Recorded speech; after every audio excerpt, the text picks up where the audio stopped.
Aquaman, swift and powerful monarch of the oceans, with ability to summon and command all creatures of the deep. Aquaman, king of the seven seas. Aquaman, object of extreme ridicule. What the? When did this happen? And why did it happen? And why Aquaman?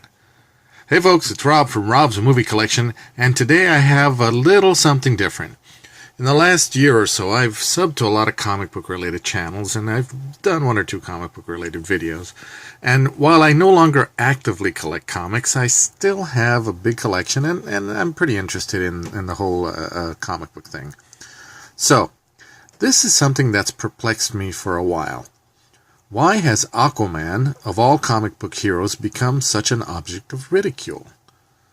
There are plenty of other heroes out there that could have been ridiculed, like, say a certain green-clad archer who dresses like a cross between Robin Hood and Peter Pan. Not that I'm saying he should be ridiculed, but it just seems like a more obvious target. Target? No, okay, never mind.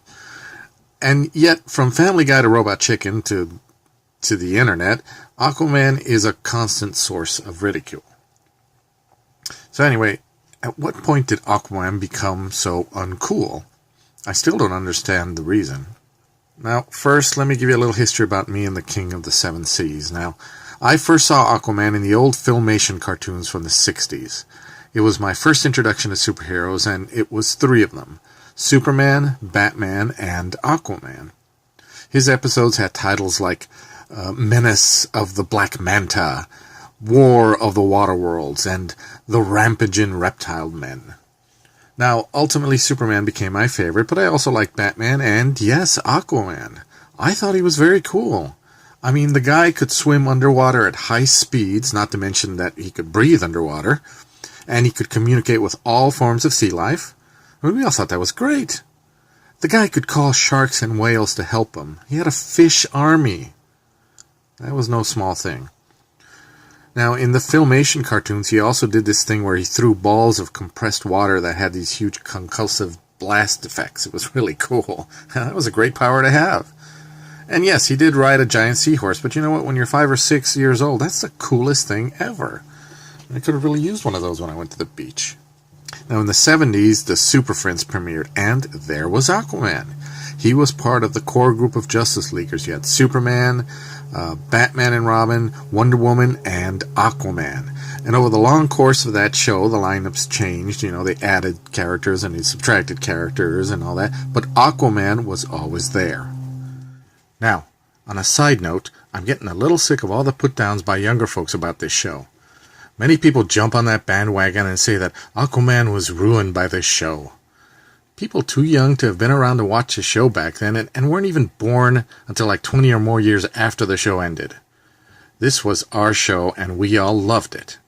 Now, it's very easy to criticize from 40 years down the road, from a time when you're living in a superhero renaissance where studios are throwing money around to make cartoons and live action movies about superheroes, and comics and nerd culture have never been more popular. The writers may not always have been the best or always known the characters as well, or I think they had like Aquaman in space at one point. But you know what? We ate it up and they were our heroes. And let me tell you something. They were a lot more pure and true to the characters than they often are today. And the theory that Aquaman was ruined by this show is bull. By that logic, you could say that Batman was ruined. So lay off the Super Friends. Anyway, I digress. Back to the subject. What happened here? Why was Aquaman chosen as a point of ridicule? He's a king, for God's sakes. A king of the lost city of Atlantis and the seven seas. So much about him is cool and interesting. Look, he's a man of two worlds, son of an Atlantean queen and a human father. He comes from two worlds and yet oftentimes belongs to neither.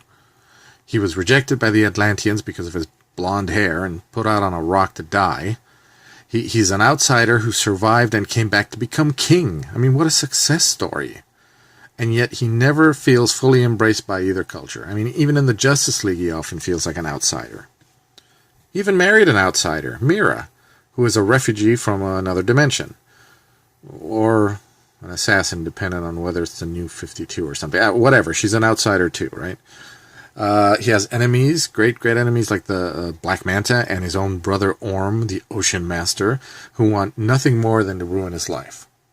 So much so that Black Manta actually killed Aquaman's son. I'm having trouble seeing the lameness here. That's a lot of tragedy for a character that's so ridiculed. But this ridicule has, of course, led to writers over the years trying to make him more, edgy. And so we saw him lose his hand in a very graphic way, actually, by having it chewed off by piranhas. His hair grew long, he grew a beard, replaced his hand with a hook, and was basically in a bad, pissy mood for over a decade. And then the New 52 took all that and made him into what people were always saying he was, a hero in poor stand-in ridicule because of his less than glamorous superpowers, quote-unquote.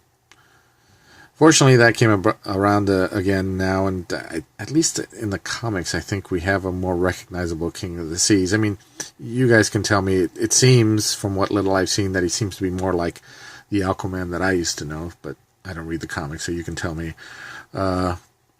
As for the movies, well, there you go. You know what perplexes me the most is the randomness of it. Now, both the big comic companies, DC and Marvel, have similar characters, right? They both have their strongmen. They both have their speedsters, their stretchy guys, their shrinkers, their bowmen, and their water guys. Now, Marvel has Namor, the Submariner, who for years I actually thought was called the Submariner for some reason. Now, don't get me wrong, I like Namor. I have nothing against him as a character. He actually debuted first in 1939, and Aquaman came after in 1941. But that's neither here nor there.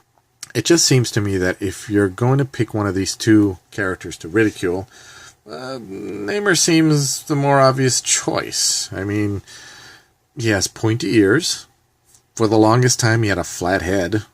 And his costume is a green Speedo. I mean, even in cosplay, that's kind of borderline. Now, he can fly, which is always pretty cool. But he does it because of some little wings on his ankles. I'm well aware of the connection to Greek mythology here. But let's face it, in a universe where you have characters flying around in a badass armor, maybe little wings seem a little bit less impressive. So why not Namor?